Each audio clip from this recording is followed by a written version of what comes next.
अवकाळी पाऊस आणि गारपिटीमुळे शेतकऱ्यांचं नुकसान झालेलं आहे। तिकडे नाशिक जिल्ह्यामध्ये द्राक्ष बागांचं प्रचंड मोठ्या प्रमाणामध्ये नुकसान झालेलं आहे। तिथलेच एक बोचरे कुटुंबीय आहे, त्यांचं सुद्धा द्राक्ष बागेचं मोठ्या प्रमाणात नुकसान झालेले आहे।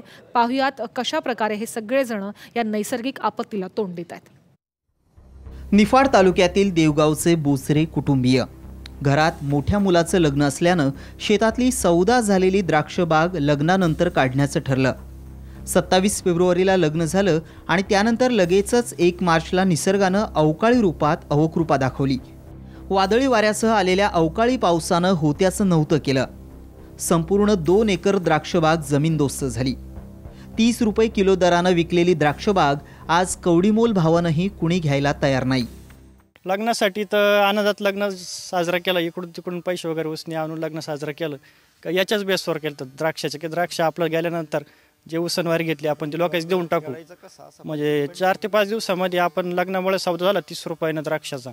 तर सौदा झाल्यामुळे लग्नामुळे व्यापाऱ्याला 3-4 दिवस थांबून प्लॉट 4थ्या दिवस चालू करा असा विषय झाला।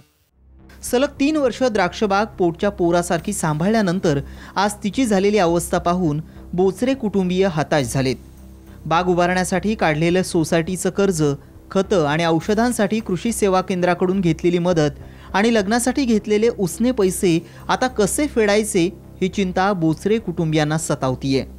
ते आपण लग्नामुळे सौदा झाला 30 रुपयानं द्राक्षाचा। तर सौदा झाल्यामुळे लग्नामुळे व्यापाऱ्याला 3-4 दिवस थांबून प्लॉट 4थ्या दिवस चालू करा असा विषय झाला। पण 1 दिवस आधीच वादळात आल्यामुळे जे निघणार होतं ते पण गेलं। व्यापारी पण आज नाही म्हणून पडला त्या द्राक्ष घेण्यासाठी आणि जे लोकांची उसने आणली ते पण आता द्यायचे कुठून, म्हणजे एक चिंताच निर्माण झाली ती। असं बोचरे कुटुंबियांप्रमाणेच गावातील इतर पिकांचंही मोठ्या प्रमाणात नुकसान झालंय। नाशिक जिल्ह्यातल्या अवकाळी पावसाचा सर्वाधिक फटका बागलाण तालुक्याला बसलाय। सध्या शेतीची अवस्था धरलं तर चावतं आणि सोडलं तर पळती अशी झालेली आहे। जे काही आपल्या राष्ट्रीयकृत बँका आहे, महाराष्ट्र बँक झालं, स्टेट बँक झालं, विविध कार्य सोसायटी झालं, यांच्याकडून कर्ज, शेतकरी कर्ज वगैरे उचलून आपल्या पोटच्या मुलाप्रमाणे शेतपिकांची जोपासना करतो। परंतु गेल्या 4 ते 5 वर्षापासून काढणीला येण्याचं पीक काढणीला येण्याचा वेळ आणि आसमानी संकट, अवकाळी पाऊस वगैरे बेवसनी पाऊस हे पडण्याचा वेळ एकच झालेला आहे। त्यामुळं शेतकऱ्यांची 100% उत्पादन खर्च सुद्धा निघत नाही अशी शेतपिकांचे नुकसान होत आहे।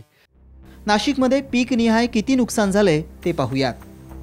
कांदा पीक 2455.55 हेक्टर, तर डाळिंब 131.4 हेक्टर, गहू 897.3 हेक्टर, द्राक्ष 89.8 हेक्टर, हरभरा 137.1 हेक्टर, फळभाज्या 15.5 हेक्टर, पालेभाज्या 189 हेक्टर। सरकारनं अशा वेळी शेतकऱ्यांना तात्काळ मदत करण्याची गरज आहे। पंचनामे आणि सरकारी कारवायांच्या फेऱ्यात शेतकऱ्याला न अडकवता त्यांच्या बाजूनं खंबीर उभं राहण्याची आता गरज आहे। कॅमेरामन लोकेश माळीसह जयराम पुरी, साम टीव्ही, नाशिक।